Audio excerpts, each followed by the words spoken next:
Assalamualaikum warahmatullahi wabarakatuh. Kami dari kelompok 8 akan mempresentasikan hasil dari diskusi kami dengan tema sistem pendukung keputusan. Adapun anggota dari kelompok 8 yaitu yang pertama dengan saya sendiri Salsabila Putri Nurdiana dengan NIM 215221285. Yang kedua Maudina Putri Istiqomah dengan NIM 215221289. Yang ketiga, Farisa Nur Cahyajati dengan NIM 215221302. Adapun pokok pembahasan dari materi kami, yang pertama, pengertian sistem pendukung keputusan. Yang kedua, konsep dasar sistem pendukung keputusan. Yang ketiga, sistem pendukung eksekutif. Yang keempat, tujuan sistem pendukung keputusan. Yang kelima, manfaat sistem pendukung keputusan. Dan yang keenam, konsep pengambilan keputusan. Untuk materi yang pertama yaitu pengertian sistem pendukung keputusan. Decision Support System atau sistem pendukung keputusan yang kita singkat menjadi SPK secara umum didefinisikan sebagai sebuah sistem yang mampu memberikan kemampuan baik, kemampuan pemecahan masalah, maupun kemampuan pengkomunikasian untuk masalah semi terstruktur. DSS, menurut Moore et al., SPK dapat digambarkan sebagai sistem yang berkemampuan mendukung analisis ad hoc data dan pemodelan keputusan, berorientasi keputusan, orientasi perencanaan masa depan, dan digunakan pada saat-saat yang tidak biasa. Sistem pendukung keputusan atau DSS dibuat sebagai suatu cara untuk memenuhi kebutuhan seorang manajer dalam membuat keputusan yang spesifik dalam memecahkan permasalahan yang spesifik pula. Pembuatan keputusan merupakan fungsi utama seorang manajer atau administrator. Kegiatan pembuatan keputusan meliputi pengidentifikasian masalah, pencarian alternatif penyelesaian masalah, evaluasi dari alternatif-alternatif tersebut, dan pemilihan alternatif keputusan yang terbaik. Kemampuan seorang manajer dalam membuat keputusan dapat ditingkatkan apabila ia mengetahui dan menguasai teori dan teknik pembuatan keputusan. Dengan peningkatan kemampuan manajer dalam pembuatan keputusan, diharapkan dapat ditingkatkan kualitas keputusan yang dibuatnya. Dan hal ini tentu akan meningkatkan efisiensi kerja manajer yang bersangkutan. Karakteristik dari sistem pendukung keputusan yaitu yang pertama, mendukung proses pengambilan keputusan suatu organisasi atau perusahaan. Yang kedua, adanya interface manusia atau mesin di mana manusia atau user tetap memegang kontrol proses pengambilan keputusan. Yang ketiga, mendukung pengambilan keputusan untuk membahas masalah terstruktur, semi terstruktur, serta mendukung beberapa keputusan yang saling berinteraksi. Yang keempat, memiliki kapasitas dialog untuk memperoleh informasi sesuai dengan kebutuhan. Yang kelima, memiliki subsistem yang terintegrasi sedemikian rupa sehingga dapat berfungsi sebagai kesatuan sistem. Yang keenam, memiliki dua komponen utama yaitu data dan model. Adapun kriteria atau ciri-ciri dari keputusan adalah sebagai berikut. Yang pertama, banyak pilihan atau alternatif. Yang kedua, ada kendala atau surat. Yang ketiga, mengikuti suatu pola atau model tingkah laku, baik yang terstruktur maupun tidak terstruktur. Yang keempat, banyak input atau variabel. Yang kelima, ada faktor resiko, dibutuhkan kecepatan, ketepatan, dan keakuratan. Untuk materi yang kedua, yaitu konsep dasar sistem pendukung keputusan. Konsep DSS pertama kali diperkenalkan pada awal tahun 1970-an oleh Michael Scott Morton, yang selanjutnya dikenal dengan istilah Management Decision System. Konsep DSS merupakan sebuah sistem interaktif berbasis komputer yang membantu pembuatan keputusan, memanfaatkan data dan model untuk menyelesaikan masalah-masalah yang bersifat tidak terstruktur dan semi terstruktur. DSS dirancang untuk menunjang seluruh tahapan pembuatan keputusan yang dimulai dari tahapan mengidentifikasi masalah, memilih data yang relevan, menentukan pendekatan yang digunakan dalam proses pembuatan keputusan, sampai pada kegiatan mengevaluasi pemilihan alternatif. Sistem pendukung keputusan atau Decision Support System menunjang pembuatan keputusan yang tidak rutin untuk manajemen tingkat menengah.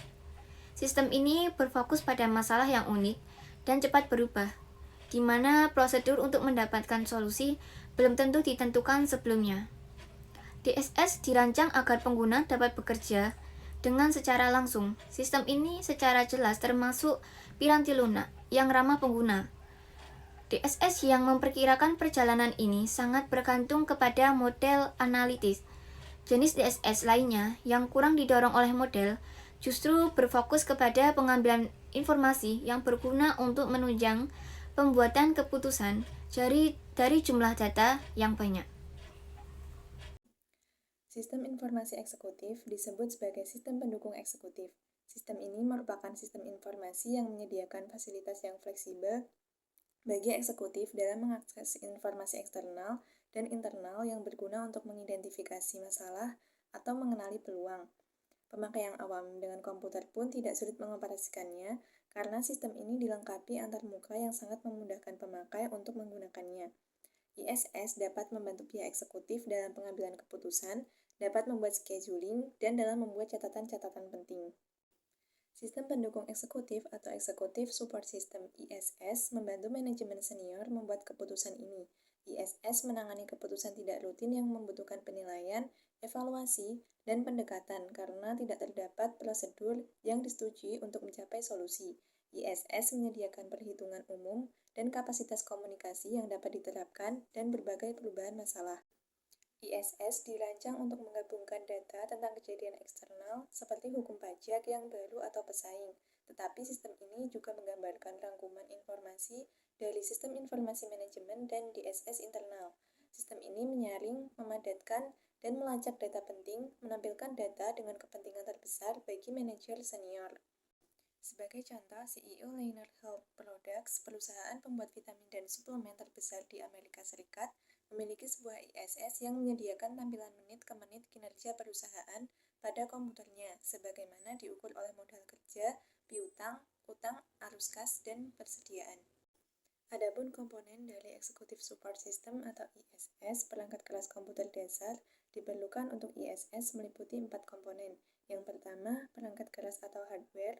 Ketika membicarakan tentang perangkat keras untuk satu lingkungan ISS, kita harus memfokuskan pada perangkat keras yang dibutuhkan pertemuan eksekutif. Eksekutif harus diletakkan yang pertama, dan kebutuhan eksekutif harus didefinisikan sebelum perangkat keras dapat terpilih. Perangkat keras komputer dasar diperlukan untuk ISS meliputi 4 komponen. Yang pertama, alat masukan atau input device. Alat ini mengizinkan eksekutif untuk memasuki, memverifikasi, dan membaharui data dengan seketika. Yang kedua, Central Processing Unit atau CPU adalah pusat komponen karena ini dapat mengkontrol komponen mesin komputer yang lain. Yang ketiga, file penyimpanan data.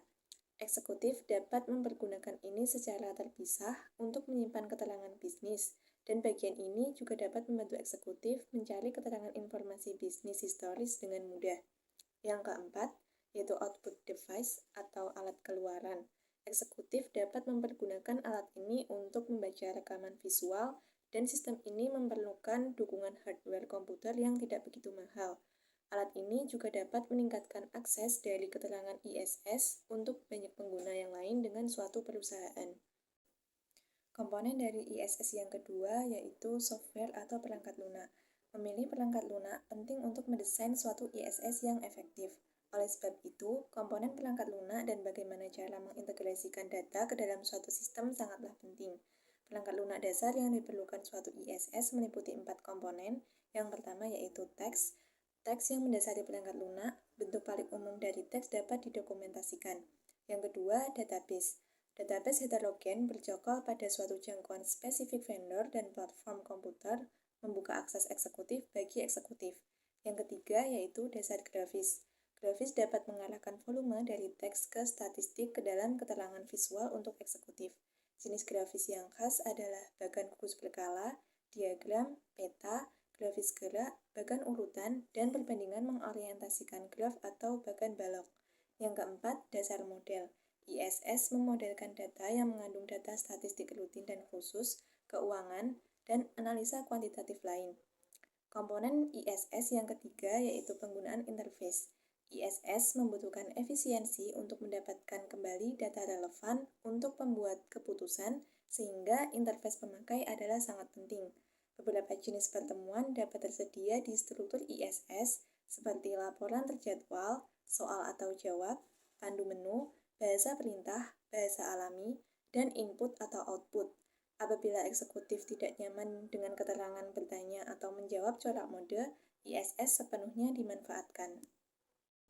Komponen ISS yang keempat yaitu telekomunikasi. Sebagai desentralisasi sedang menjadi kecenderungan saat ini di perusahaan, telekomunikasi akan bermain satu peran sangat penting di dalam terhubung jaringan sistem informasi. Yang kelima, aplikasi. ISS diperbolehkan eksekutif untuk menemukan suatu data sesuai dengan kriteria didefinisikan pengguna dan meningkatkan keterangan mendasari pengertian yang mendalam dan pemahaman. Yang keenam, fabrikasi. Pada dasarnya, memproduksi menjadi perubahan bentuk bahan baku ke dalam barang jadi yang akan dijual, atau proses intermediate menyertakan produksi atau penyelesaian semi-manufaktur. Untuk menghasilkan manajerial yang penuh arti dan keterangan operasional untuk mengontrol operasi fabrikasi, eksekutif harus membuat perubahan pada keputusan berjalan. ISS menyediakan evaluasi dari vendor dan pembeli, evaluasi dari membeli materi dan bagian, dan analisa dengan area pembelian kritis.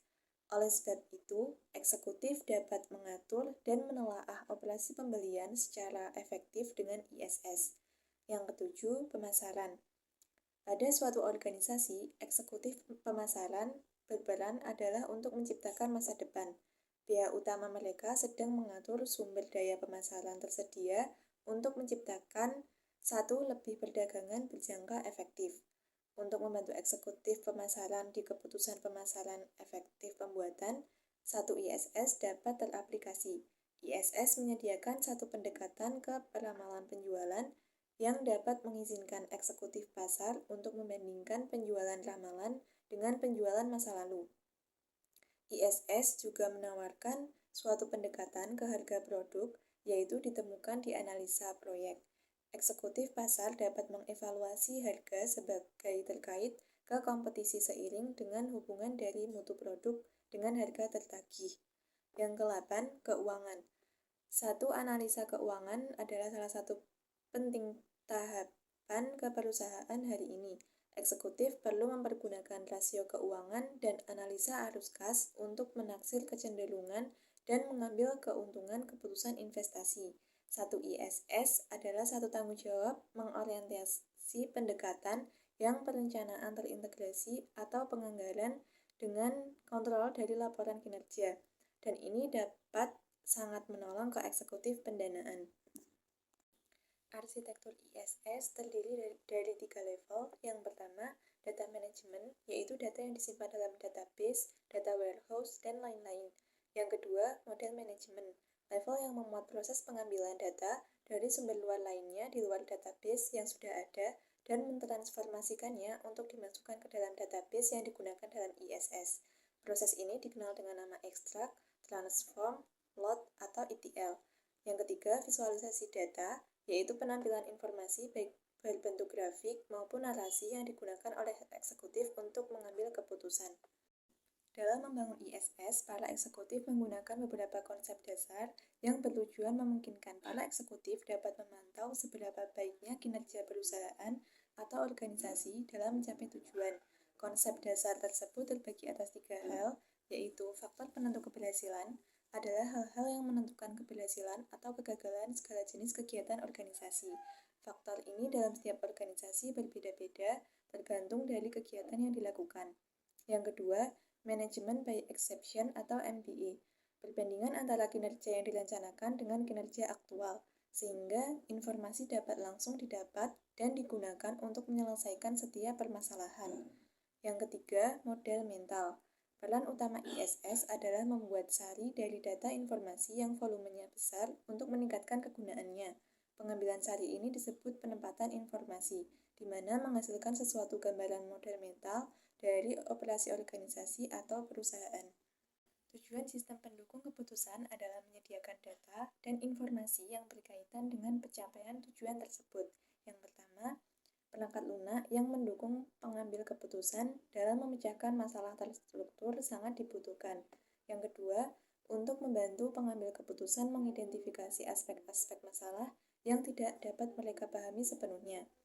Yang ketiga, sistem pendukung keputusan dimaksudkan untuk membantu seseorang dalam mengambil keputusan, bukan menggantikan proses pengambilan keputusan mereka.